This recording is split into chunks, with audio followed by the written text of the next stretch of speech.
all of these initiatives to make everything convenient are about just a couple of things. Consumption is one of them, and control is the other. So if we're busy consuming, it's very easy for the people at the top to have the ultimate control, and that's what they want. And then how does this relate to your journey into Bitcoin? Because I think that's where we're meeting those two worlds, how we got here.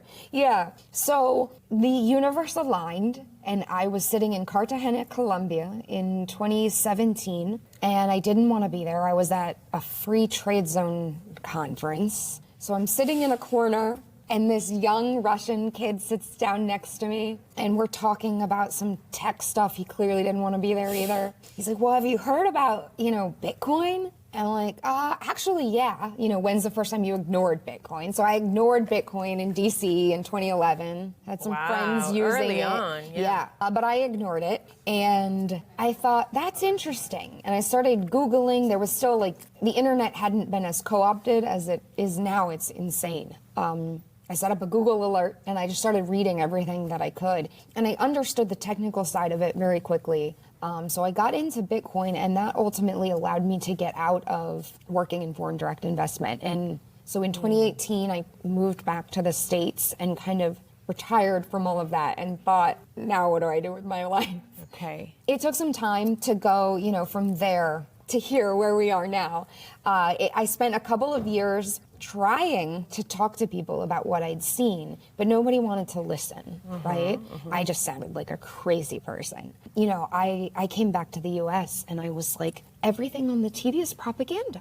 You guys, this is crazy. That was your wake-up call, It really was. I think the period of time in particular, a lot changed. And you have this frogs in the boiling water effect, and I wasn't in the water. So I came back, and so much had changed, and you weren't allowed to ask any questions. 2016 was a really hot time, and I wasn't in the States during the time. So I'm just asking questions, and there were so many things you weren't allowed to talk about. So of course I'm like, I'm going to talk about it. Yeah, sure. but also, how did this happen? I thought we lived in the freest country in the world. In Dubai, okay, I keep my mouth shut and I behave. But I'm in America. Can I not speak about anything that I want? Well, apparently not anymore. So I didn't know. I was honestly really alone for a while.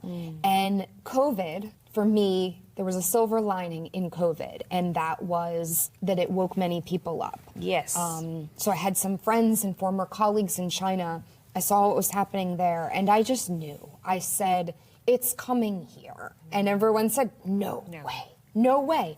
And one of my friends in China actually fled to Italy, and it went to Italy. The lockdowns went to Italy, and I said, of course it is coming here. And again, no way. And then Canada, and then the United States. And so the silver lining for me in that is a lot of people came back and said, wait, what did you say? Now they were ready to listen and to hear these stories, and So you had some people to talk to, new people that would be willing to listen. Yeah.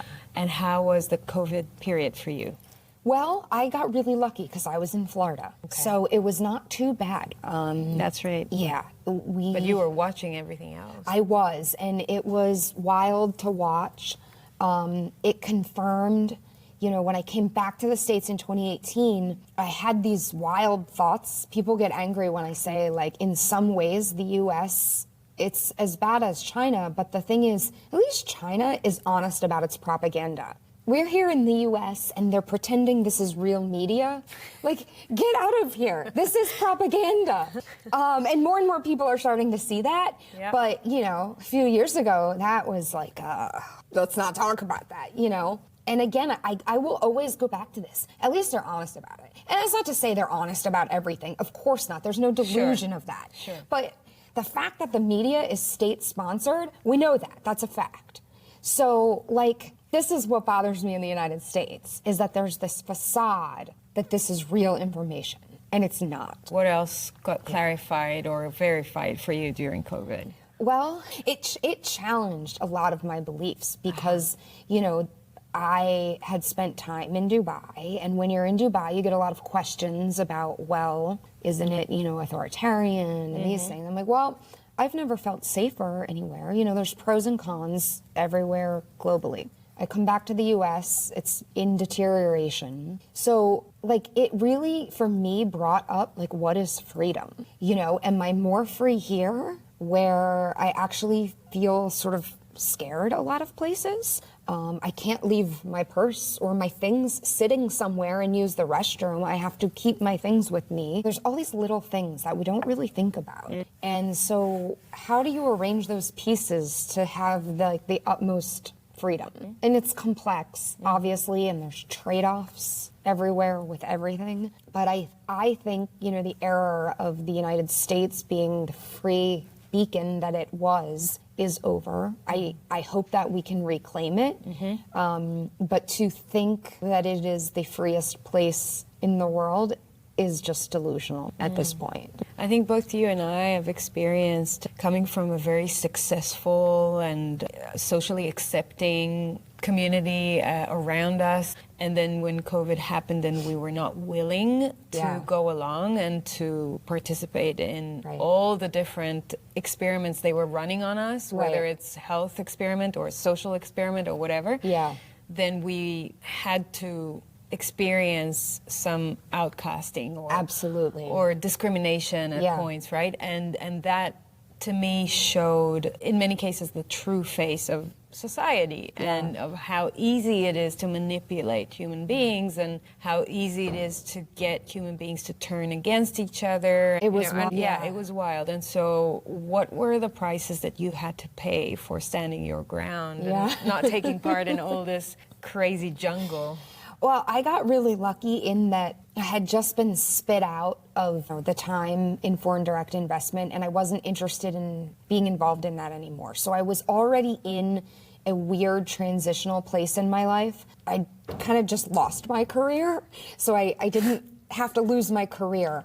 I got very lucky in that sense, but I was working for myself as a consultant, and so I didn't have an employer, but I had clients. And a lot of my clients would not have been happy if I had been running my mouth.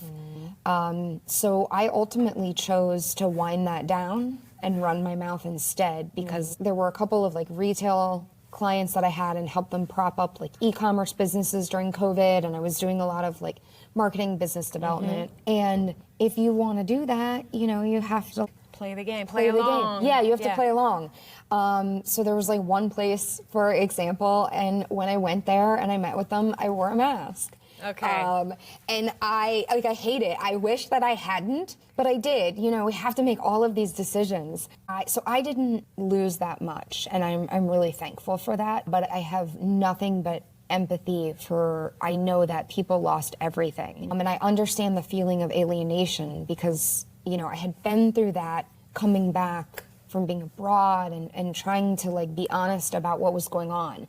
And so I just tried to find those people that were losing things and wanted to be honest and not go along with all of it and like support them and bring them in and, you know, just whatever I could to support those people. I was just sort of hiding away in Florida. And it was, I mean, it was like watching an episode of Black Mirror, you know, but in real life. Like I'm on my phone and everything that happened in China, you would just follow it and eventually it would come here. And I would try to say, you know, like, here's what's happening. It's going to come here. And again, people just thought, no way. And I vowed during that time, I vowed to stop saying that could never happen here. Because look at what they did. Right? And so we have to be careful about this. You try to maintain your mental health. And so you want to have some hope in something and some kind of optimism. So I try never to say that would never happen, but sometimes I do because it's comforting, right? Like, oh, they won't go that far. Yeah, we learn time and time again that they break that. They will. Yeah, they will. And then when did you start working for a company? ByteFederal. Yeah, ByteFederal. It's been, so June of last year. It's been like 14 months, I think. They're based in Southwest Florida, where I am, and I got really fortunate enough to just meet them. I kind of like ran into them. I got online after Elon Musk bought Twitter, turned X. I thought, all right, I'm going to do this. I'm going to get on there. I'm just going to talk. I'm going to tell everybody everything, you know? And so that, of course, brought people into my life. And so I started networking and getting more involved in like the social side of Bitcoin. I thought, this is the only thing I care about. At least these people are honest. Yep. And well, most of them. Yeah, most of them, right. So yeah, it's grown, right? So now we have all kinds. But so I met them actually at a local meetup, and I had met with them a couple of times and ultimately agreed. So they're one of the first ATM companies, I think you said that, and I do digital product development. The past year I've spent doing like a redesign and rebrand on, we have a non-custodial wallet. Of course, now we have regulatory problems with that, so it's disheartening, but we're carrying on, and we also have a merchant solution. You might have seen online, actually, we did a gasoline transaction at a gas station in Florida. So again, regulatory problems with that. They're really trying to crack down on things. There's been a very serious assault on the industry. You saw a lot of people leave the US market. We are fortunate enough to have kind of the backbone of the ATM business, and so we have the runway to fight for these products. And but it's hard to innovate? It's nearly impossible. Really? Yeah. So Choke Point 2.0 was very, very real. It started... What is that? Sorry. So it's kind of used now as a catch-all phrase for the assault on the industry. I would say that the primary... When it refers to what? Like January 2023. Okay. They started. And I think the most effective tool that they have used is to debank the industry. So we've been through, I don't know, 100 banks. Seriously? Yeah, seriously. They wouldn't let you open a bank account for the business? Yeah, we've lost business bank accounts, and then we had banking for different reasons. We had a business bank account, but we also had a partner bank, and they facilitated the on-ramp, so you could buy your Bitcoin. And we also had like a full banking, go bank yourself is actually one of our marketing slogans. Yeah. So we offered services to our retail customers, and they said, well, you can't do that anymore. We're not going to do that. There are a couple of players that survived that crackdown. So, you've got Cash App and Strike, and these are great products. But if there's only 2 or 3 that get grandfathered with the stamp of approval, then there's no innovation that's happening. I mean, they are innovating, and that is incredible, and I have nothing but support for them. But if you're not approved, there's no innovation to be done. I mean, we are bigger than a lot of other people. We have a 10-person legal and compliance team because of the ATM business. Yeah. But you see some of these other companies that have left the market, and I completely understand why they left. Why would you take that risk? I mean, they're being very hostile and aggressive. So where do you think this is going? Well, I'm hoping that it changes in November. Because of the election? Because of the election, and I know that a lot of people think that that's comical. And when I say that, it doesn't mean that I have a lot of faith in the political system. I don't. I have none. But there is an aggressive, coordinated attack on the industry. And even if someone new comes in and doesn't fulfill any of their promises, if they get the current people out, it solves a lot of our problems. So that is my hope. And then it gives you 4 more years to build. And if we can outbuild their regulation, maybe we can get a little ahead. Long term, I don't know. So what do you make of all these political statements that you hear these days about Bitcoin? Yeah. Well, I understand not wanting Bitcoin to be political. I spent 12 years in DC vowing not to be involved in politics. Yes, I went to a Tea Party rally. I'm like, yeah, leave me alone, and I fled it. And now here we are, right, with some of the biggest names in politics speaking at the event, and we're cheering it on.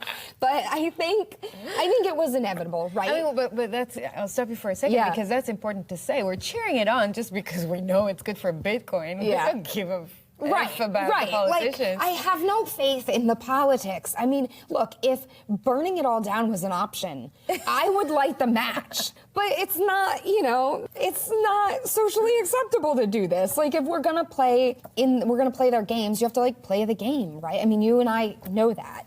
And so ultimately, there's nothing more political than defunding the state, which is what we're trying to do. So I think it's naive to say, just leave politics out of it.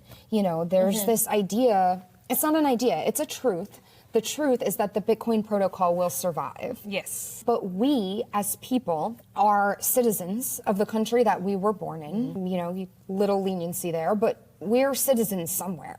And so long as we are citizens, we are subject to the laws and the rules and the regulations of the country where we live. And if we don't participate in the framework of those rules and regulations, other people will. And those people might hate us. In fact, generally they do. So this apathy of like, oh, I don't want to be involved, I get it. I don't really want to be involved either. But I also don't want to be subject to regulation created by someone that hates me. So you've heard Bitcoin is the new gold rush by now.